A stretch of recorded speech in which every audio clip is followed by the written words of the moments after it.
Hey guys, and welcome back to the Spruce and Linen channel. I'm Janelle, and today we're going to talk about shape looms. So if you haven't seen these before, they're a lot of fun. So my shop, Spruce and Linen, we make and sell two different sizes of these mountain range looms and then two different sizes of these cactus ones. I only have one right now. You can check them out. I'll stick a link in the description box. But there are also a ton of other makers that offer these in tons of different shapes. I've seen hearts and flowers and all kinds of things, and I plan on making a bunch more different kinds of shapes as well. These are a lot of fun if you're not like, let's say they're really fun if you're a beginner or you feel like doing something where you don't have to like do the fringe or take it off the loom, because typically, at least the way I use these, once I weave it on here, I just leave it on here, and then this is your finished piece. So you can see how in a lot of ways that can be a lot quicker. The other nice thing is if your tension isn't perfect and your warp, that's not a big deal because it stays on here. So I'm gonna show you how I weave on one of these. Let's get started. Okay, so this isn't going to be an exact step-by-step process. I just want to kind of show you how to use these, and then you can use your own imaginations on how you want to weave with them. So the first thing we're going to do, of course, is warp the loom. I, once again, as usual, am going to use my favorite linen warp, and I'm just going to pull a bunch out. I can see that there's like a knot, which is a common thing to happen. Let's just pull. Okay, so I have quite a bit out, so I'm gonna set this on the floor beside me. Now, the one thing that can be a little bit tedious with these is the warping process, because you pretty much need to cut a string the right length to get all the way across. If you needed to add in another one, that's not a big deal, but I kind of like to just do it this way, where I like try to figure out exactly how much I need, which again, not an exact process. Okay, so again, this is a guesstimate. One day I'll figure out how many yards each of these needs. For now, I'm just gonna try to do an arm length here. That's 1, 2, 3, except I got a knot already.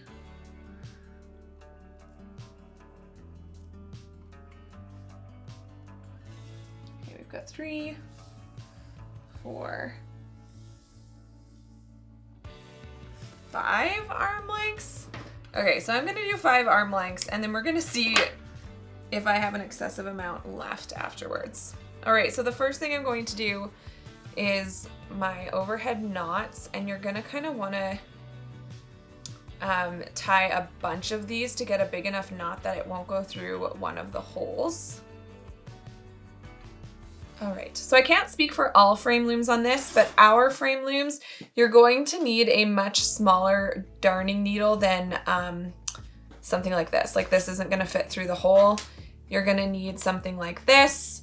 It's still a blunt needle, like I'm not using anything sharp because I would probably stab myself. And it needs to be a big enough eye that you can get your warp string through. All right, so generally speaking, with things that have been in a laser, in my point of view anyway, there's a front and a back. This is the front. The back, well, this one actually looks really good. I've sanded it pretty well, but sometimes you can see, and I don't know if you can see this, or maybe we can zoom in, there's like little nicks and stuff, and that's kind of like judging what's the back and what's the front, and it just might depend on which way you want the mountains to, so you can choose whichever. I'm gonna use this as my front, so this is the back. I'm gonna start in one corner. I'm gonna move from left to right, and you're gonna pull all of that long string right through. So you started at the back, you pulled your string through, and we have to do that on every single one. With shape looms like this, you don't, especially where there's like corners, you don't want your warp string to be too crazy tight. I'm getting all tangled up, you guys.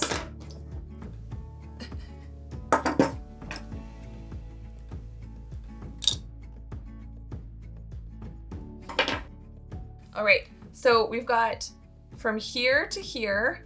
This is what the back looks like. Now you're gonna go here so that all these connecting strings on the back are against the wood. So I'm gonna go up through this one and then back down through this one. And again, you're gonna go over to this one. Can you see that? And actually I'm gonna attempt to go through two holes at a time. This is where your warp string is gonna kind of want to get tangled.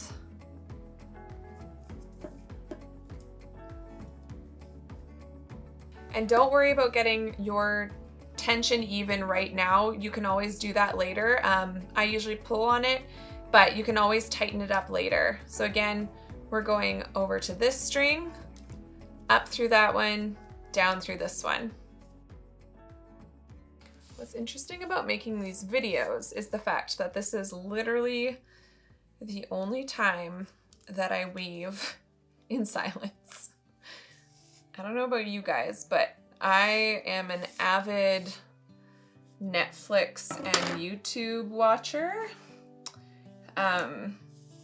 Weaving in silence is weird. When I'm doing these videos, it's actually really good because I'm really focused, but most of the time I can't stand it just being totally quiet.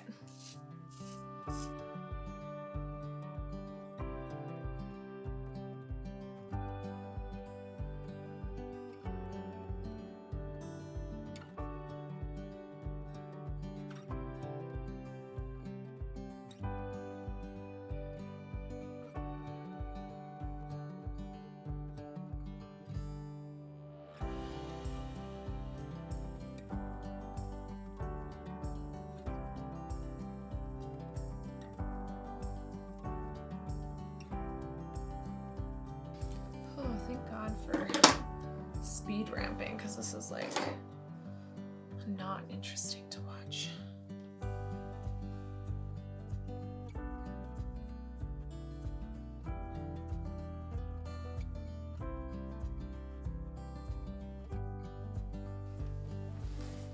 Okay, so once you've got it warped, I definitely have quite a bit too much string, so I will tell you how much this actually is in a second. But before you go cutting off your string, I'm just gonna go across and tighten these up a bit. Again, you don't want these crazy tight, because trying to get into this string, for instance, is gonna be really difficult if you tighten it up too much. So just keep that in mind. But you also don't want them super loose, because it's gonna wanna, like, where these strings are really loose, it's gonna wanna sag there after you've woven in it. So I am going to just do this all the way across.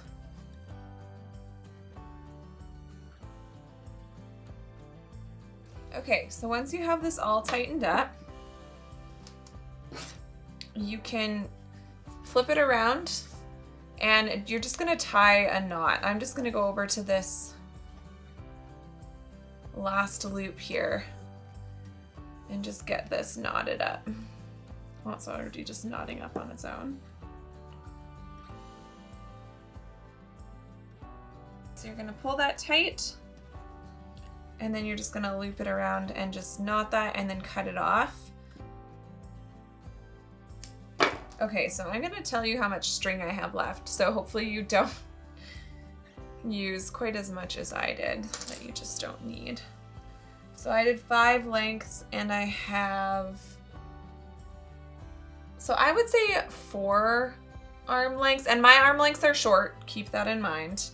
But probably like 3.5 is probably lots.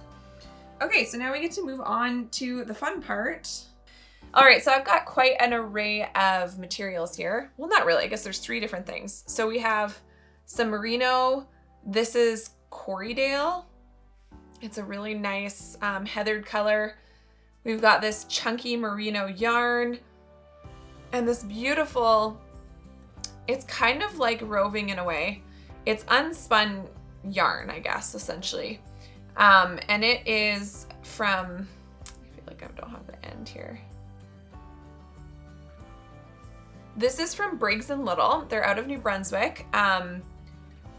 What's really cool about Briggs & Little, I've actually been to their wool mill. When I was in college at the New Brunswick College of Craft and Design, where I went to school for fiber arts, we used a ton of Briggs & Little yarn. We had it in our school store and we used it all the time because it was just so readily available to us. It was, you know, their wool mill is maybe 40 minutes from Fredericton where the school is. So that was really cool just how local a lot of our materials were. So this one is called Country Roving, and it is, let's just count here. So it's 5 strands of unspun wool. So this is one you kind of have to be careful with because I'll show you just how easily it comes apart. Like if I just start pulling, it's gonna come apart. So be careful with that if you use this. You can get this in a number of different places. I'll try to throw some links in the description below. But I'm gonna start with this one, and I'm kind of doing a similar design if you've been on my Instagram to the last mountain weaving I did. I'm gonna do something pretty similar here, but with just like slightly different colors. So I'm gonna pull out a bunch of this first. And I try not to work in like crazy long lengths of this Country Roving because it wants to pull apart so easily. So you might want to keep that in mind as well.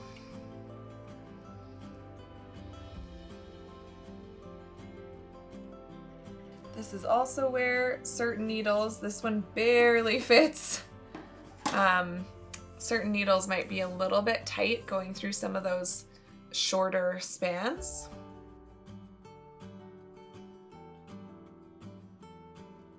So here's something that I like to do with shape looms. Personally, I want to try to make it so I don't see the holes. I just think it looks a little bit more finished. You can do whatever you want. That's the thing about weaving. Like I always say, it's like you do you. I personally just like to try to cover up those holes. So then I'll make sure when I'm weaving close to them, I do some sort of stitch or use some sort of material that I can kind of pull to hide them like I'm doing here. So this is a sumac stitch that I'm doing, and I'm just allowing it to be a little bit on the loose side so that I can cover up the holes.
Got time on our side.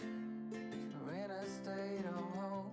I need you on my fire. I want you to know that every time. So I'm not really giving you an exact pattern for this because I think these are such a great way to just kind of have fun with it and just throw a bunch of different fibers on there. I like to keep, in order for it not to just start looking super crazy, I just keep a tight color palette.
So shape looms are a good place for a darning or weaving needle like this, because there's just some really tight spots, especially in this one, the way it's shaped. So I'm just gonna switch to this one for these tighter spots.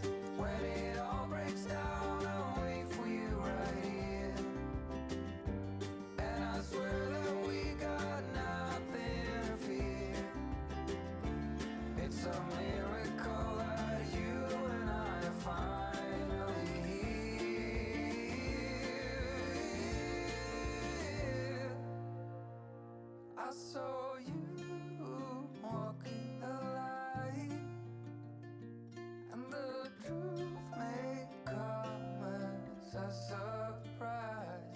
That with you I feel alive. You will be the last one to think about, the last one to think about.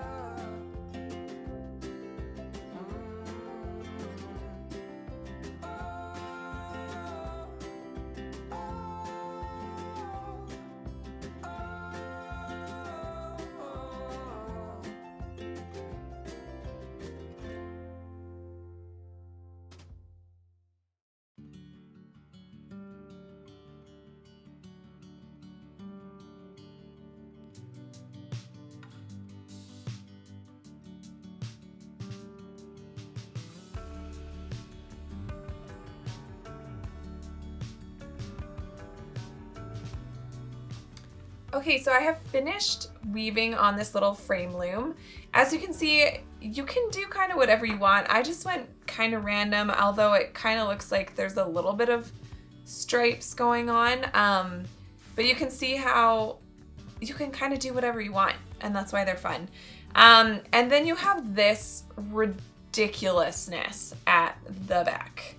And so we're gonna start dealing with that. A lot of this is gonna be the same as a regular weaving, except for things like this. So we're in a really tight spot here, so trying to get a needle in there is gonna be a bit of a challenge. So a lot of the time on these shape weavings, what I do is I just tie a knot. That's all I do.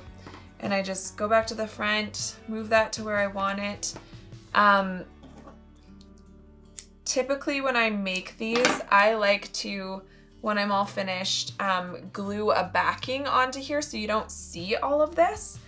And you don't have to do that, because here's the thing. If you do a backing, you have to hang a hanging string. So you have to attach a little string here, something to be able to hang this thing from. But if you don't have a backing, you can literally hang it on a couple of nails from these points in the frame. So again, it's up to you what you do. That's just what I like to do to make it look a little more finished when I'm selling them. But you certainly don't have to do that. I think this can still look really tidy with knots tied in anyway.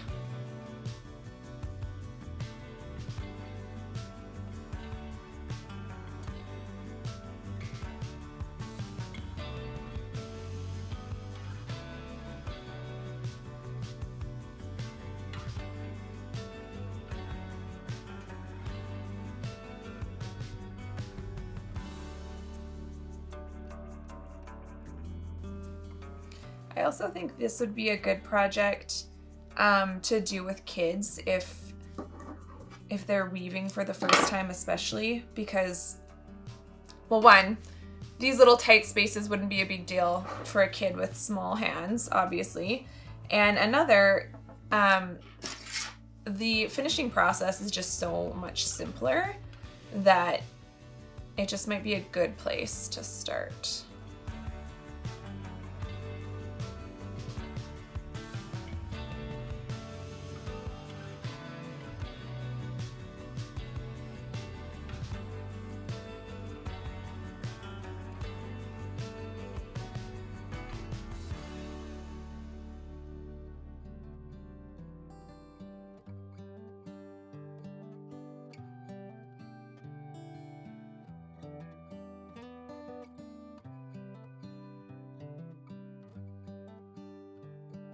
All right, so now you can see the back is all like pretty tiny. And this is, again, personally, I like to glue a backing on this and just cover all of this up, including all of these holes.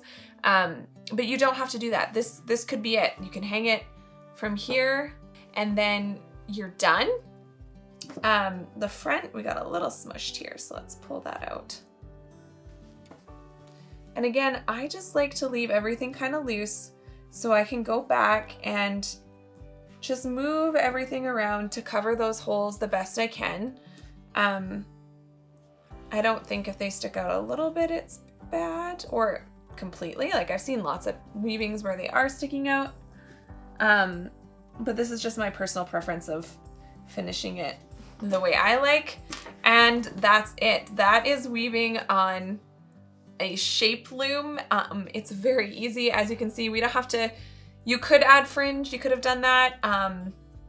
But if you're kind of the kind of person who like steaming and cutting the fringe, specifically cutting the fringe is just something that's just like seems super challenging. Well, one, you can make your weavings without fringe, but also these are a great way to kind of get started in weaving, because what I love about it is that the actual loom is part of the finished piece. So this is especially nice if you don't want to invest in a frame loom yet. You just want to give weaving a little try and have something finished when you're done.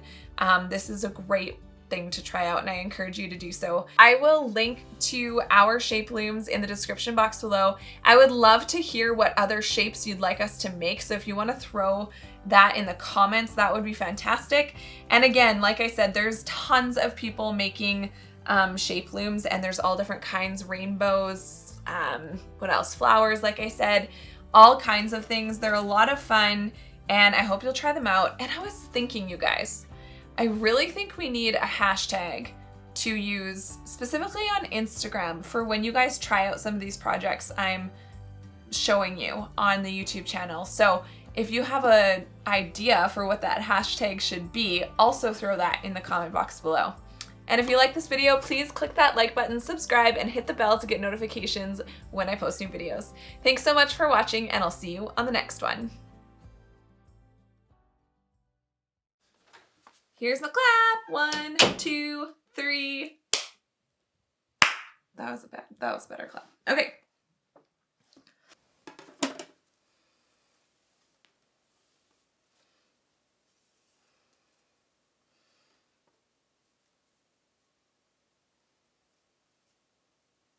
Dang it.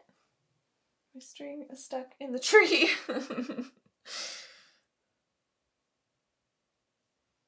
This would definitely be a time that you don't want to have a cat around when you're trying to weave one of these. Oh, frig.